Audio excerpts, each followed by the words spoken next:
Di pinggir sebuah desa yang damai, ada sebuah kandang kayu yang hangat dan nyaman. Di sanalah tinggal keluarga ayam yang bahagia. Setiap pagi, begitu matahari mengintip dari balik bukit, terdengarlah suara ciap ciap ciap dari dalam kandang. Itu suara anak-anak ayam yang baru bangun dan sudah tak sabar ingin bermain. Ada 7 anak ayam yang lucu dan menggemaskan. Bulu mereka lembut seperti kapas, warnanya kuning keemasan, dan mereka selalu berlarian ke sana kemari seperti bola-bola kecil yang hidup. Mereka suka main peta umpet di balik jerami, melompat-lompat di genangan air, dan mengejar kupu-kupu yang terbang rendah. Kadang mereka membuat lomba siapa yang paling cepat menangkap daun jatuh dari pohon. Seru sekali. Induk mereka, Mama Ayam, selalu mengawasi dengan penuh kasih sayang. Ia berdiri tak jauh dari anak-anaknya, kadang ikut bermain, kadang mengangguk-angguk sambil tersenyum. "Hati-hati ya, jangan kedekat pagar hutan," kata Mama Ayam setiap hari. Dan anak-anak ayam pun menjawab serempak, "Iya, Mama A." Tapi di antara semua anak ayam itu, ada satu yang sedikit berbeda. Namanya Cika. Ia kecil, tapi kepalanya selalu penuh rasa ingin tahu. Seringkali, saat teman-temannya lelah dan ingin tidur siang, Cika masih ingin menjelajah. Ia suka memandangi pepohonan dari kejauhan dan bertanya-tanya, "Apa yang ada di balik hutan itu ya? Apakah ada bunga raksasa? Atau burung yang bisa bicara?" Meskipun Mama Ayam selalu mengingatkan agar tidak terlalu dekat dengan pagar kayu yang membatasi kandang dan hutan, Cika diam-diam masih penasaran. Tapi untuk sekarang, ia tetap bermain bersama teman-temannya, tertawa ceria di bawah sinar matahari pagi, sementara angin sepau-sepau membelai lembut bulu-bulu mungil mereka. Hari itu tampak seperti hari-hari biasa, tapi tak ada yang tahu bahwa petualangan besar Cika hampir saja dimulai. Tiba-tiba, di suatu siang yang panas, saat anak-anak ayam sedang bermain di dekat pagar kandang, angin bertiup agak kencang. Pepohonan di pinggir hutan bergoyang pelan, dan terdengar suara dedaunan yang bergesek-gesek. Semula mereka tidak curiga. Mereka tetap bermain kejar-kejaran, saling tertawa dan melompat-lompat di tanah berumput. Tapi, SSS hahaha, SSS hahaha. Tiba-tiba terdengar suara aneh dari balik semak dekat pagar. Anak ayam paling kecil menoleh. Apa itu barusan? Belum sempat mereka mencari tahu, seekor ular besar berwarna hitam kehijauan muncul perlahan dari balik semak. Matanya tajam, lidahnya menjulur keluar, dan tubuhnya melingkar pelan di atas tanah. Ia mendesis keras sambil mendekat ke arah kandang. "Hihihi, ada anak ayam lucu-lucu di sini ya ah," katanya dengan suara licik. Anak-anak ayam langsung panik. Mereka menjerit, "Ah, ulah aar," dan berlari ke segala arah. Ada yang bersembunyi di balik jerami, ada yang lari ke bawah sayap Mama Ayam, ada juga yang terpeleset karena terlalu cepat. Itu ular koro," teriak salah satu anak ayam. Ya, benar. Ular koro adalah ular terkenal di hutan itu. Ia sering menakut-nakuti binatang kecil hanya karena senang melihat mereka ketakutan. Ia tidak suka bermain, tidak suka tersenyum, dan tidak pernah punya teman. Ular koro hanya muncul saat ia ingin membuat kekacauan. Mama Ayam berkokok keras dan mengepakkan sayapnya lebar-lebar untuk melindungi anak-anaknya. "Koro, jangan ganggu anak-anakku," serunya dengan berani. Tapi Koro hanya tertawa. "Aku hanya bermain-main sedikit. Masa begitu saja takut?"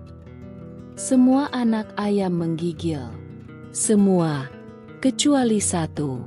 Di balik semak kecil, Chika masih berdiri. Jantungnya berdebar cepat. Tapi ia tidak lari. Ia memandangi ular koro dari jauh. Kenapa dia suka menakuti orang lain? Pikir Chika. Ia merasa takut, tentu saja.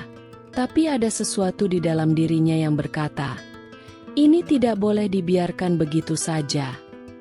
Saat semua anak ayam bersembunyi dan tubuh mereka gemetar ketakutan, Chika masih berdiri di tempatnya.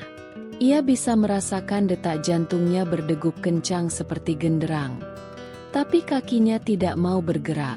Ia melihat teman-temannya menangis. Mama ayam mencoba melindungi mereka. Dan di depan mereka berdiri ular besar yang sangat menakutkan. Tapi, entah kenapa, di dalam hati kecil Chika muncul sebuah perasaan aneh. Bukan sekadar takut, tapi juga rasa ingin tahu dan keinginan untuk melakukan sesuatu. Kalau aku lari juga, siapa yang akan membantu? Pikir Chika dalam hati. Dengan langkah perlahan, Chika maju ke depan. Kakinya masih gemetar, tapi ia tidak berhenti. Teman-temannya yang melihat langsung berbisik panik. Chika, jangan, nanti kamu dimakan. Tapi Chika tidak berhenti. Ular koro pun melirik ke arah anak ayam kecil itu dan mendesis tajam. Oh, ada yang berani tidak lari rupanya? Apa kamu tidak takut padaku? Katanya dengan suara licik. Chika menarik napas dalam-dalam. Ia tahu suaranya kecil, tapi ia mencoba bicara sekuat yang ia bisa. Aku takut, jawab Chika jujur. Tapi aku juga tahu, menakuti orang lain itu bukan hal yang baik. Kenapa kau datang ke sini hanya untuk membuat kami ketakutan? Ular koro mengerutkan alis. Kalau ular punya alis, ia tidak menyangka anak ayam sekecil itu akan bicara seperti itu. Biasanya semua hewan langsung lari ketakutan. Tapi Chika, ia berani berdiri dan bertanya. Bukan dengan marah, tapi dengan tenang. Kami tidak ingin musuh, lanjut Chika. Tapi kalau kamu datang hanya untuk menakut-nakuti, kami akan tetap melindungi diri. Mama ayam memandang Chika dengan mata berkaca-kaca. Ia tidak pernah menyangka anak bungsunya bisa seberani itu. Dan ular koro, untuk pertama kalinya, ia terdiam.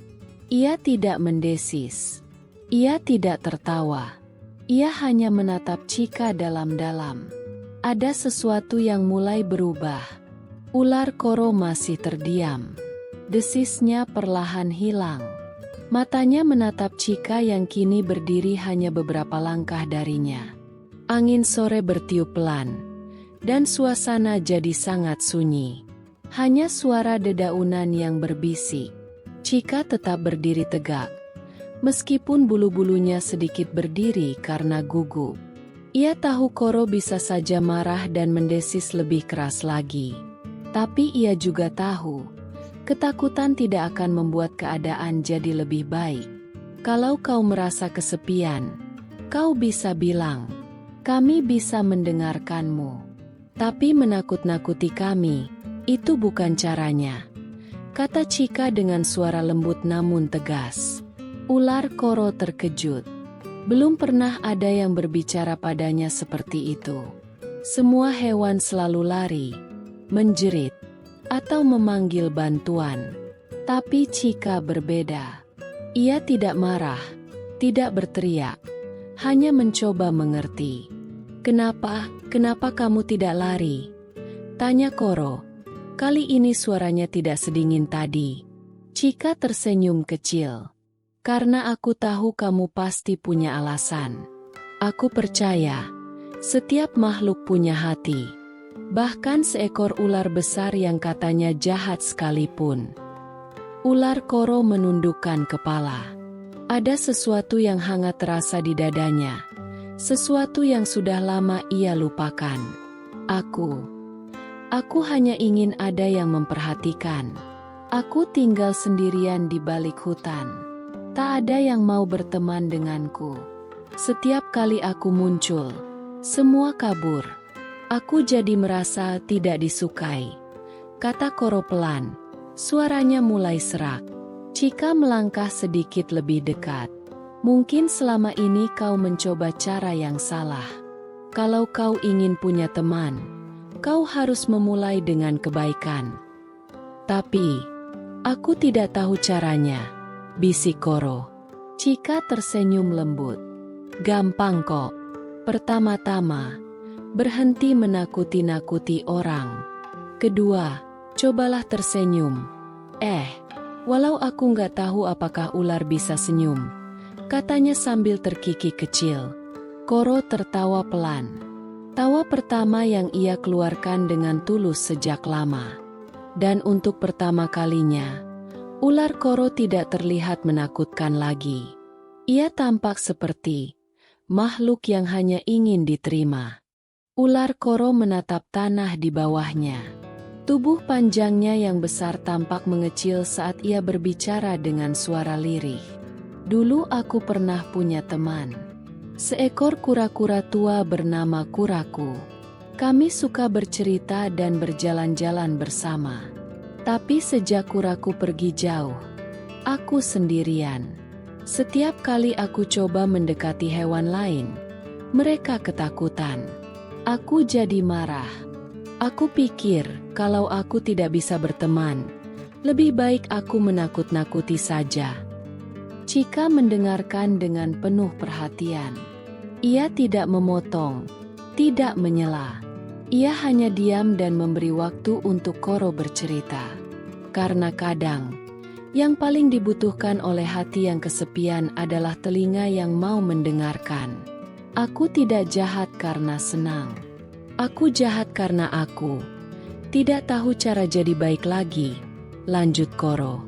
Mama ayam, yang semula berdiri tegang melindungi anak-anaknya, kini perlahan melonggarkan sayapnya.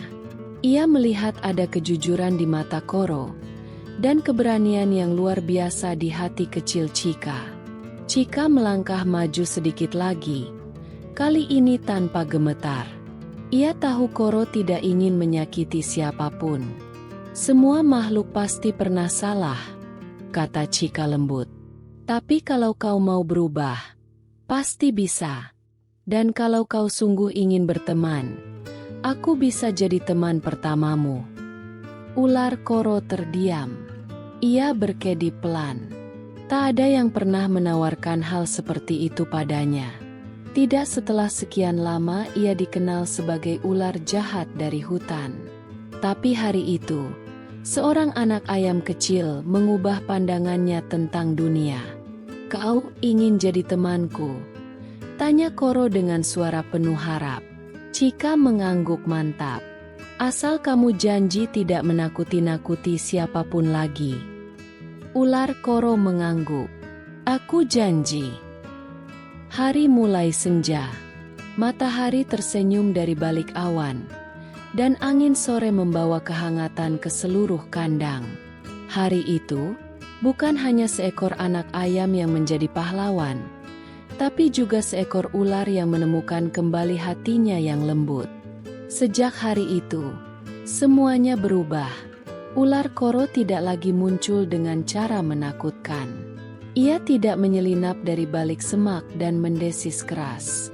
Sebaliknya, ia datang dengan tenang, menyapa dari kejauhan, dan bahkan membawa buah-buahan dari dalam hutan untuk anak-anak ayam. Awalnya, beberapa hewan di sekitar masih takut.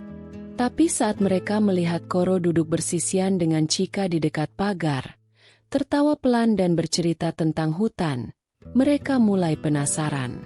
Apakah ular Koro benar-benar sudah berubah? Tanya mereka dalam hati. Jawabannya datang saat suatu malam hujan deras mengguyur desa. Angin kencang membuat pohon-pohon bergoyang keras dan kilat menyambar di langit. Kandang ayam hampir roboh karena angin yang kencang. Tiba-tiba, dari arah hutan, muncullah Koro. Tapi bukan untuk menakuti. Ia membantu menopang pagar kandang dengan tubuhnya agar tidak roboh. Ia bahkan membuat atap darurat dari daun-daun besar agar anak-anak ayam tidak basah. Semua hewan menyaksikan dengan kagum. Ular koro sekarang jadi penjaga kandang, bisik salah satu ayam kecil dengan takjub. Setelah malam itu, tak ada lagi yang memanggilnya ular jahat. Kini semua menyebutnya Koro, si penjaga hutan. Dan Chika, ia tidak hanya dikenal sebagai anak ayam pemberani, tapi juga sebagai sahabat sejati yang mampu melihat kebaikan tersembunyi di dalam hati siapapun, bahkan seekor ular besar. Mereka sering duduk bersama di bawah pohon, berbagi cerita, dan tertawa bersama. Koro pun kini belajar tersenyum. Memang tidak mudah. Ular tidak punya bibir seperti ayam, tapi ia bisa melakukannya dengan matanya yang bersinar hangat. Sejak hari itu, kandang ayam tidak hanya menjadi tempat bermain dan tidur, tapi juga tempat persahabatan tumbuh. Karena di sanalah, seekor anak ayam dan seekor ular membuktikan bahwa persahabatan sejati bisa tumbuh dari keberanian, pengertian, dan hati yang terbuka. 5 hikmah dari cerita Ular Jahat dan Anak Ayam Pemberani. 1. Berani bukan berarti tidak takut, tapi tetap melangkah meski takut. Chika merasa takut saat berhadapan dengan ular koro, tapi ia tetap berdiri karena tahu bahwa yang benar harus dibela. Ini menunjukkan arti keberanian yang sejati. 2. Kebaikan hati bisa meluluhkan hati yang paling keras. Ular koro yang semula jahat dan menakutkan bisa berubah menjadi baik karena Chika menanggapinya dengan kasih, bukan kebencian. 3. Setiap makhluk punya alasan dan cerita di baliknya. Ular koro ternyata bersikap jahat karena kesepian dan merasa tak punya teman. Cerita ini mengajarkan anak-anak untuk mencoba memahami orang lain sebelum menghakimi. 4. Persahabatan bisa datang dari perbedaan yang besar sekalipun. Siapa sangka anak ayam kecil dan ular besar bisa menjadi sahabat? Ini mengajarkan bahwa perbedaan tidak menghalangi hubungan yang baik jika ada saling percaya. 5. Satu hati yang baik bisa mengubah dunia sekitarnya. Tindakan kecil Chika berdampak besar, bukan hanya menyelamatkan teman-temannya, tapi juga mengubah hidup ular koro dan suasana di desa jadi lebih damai.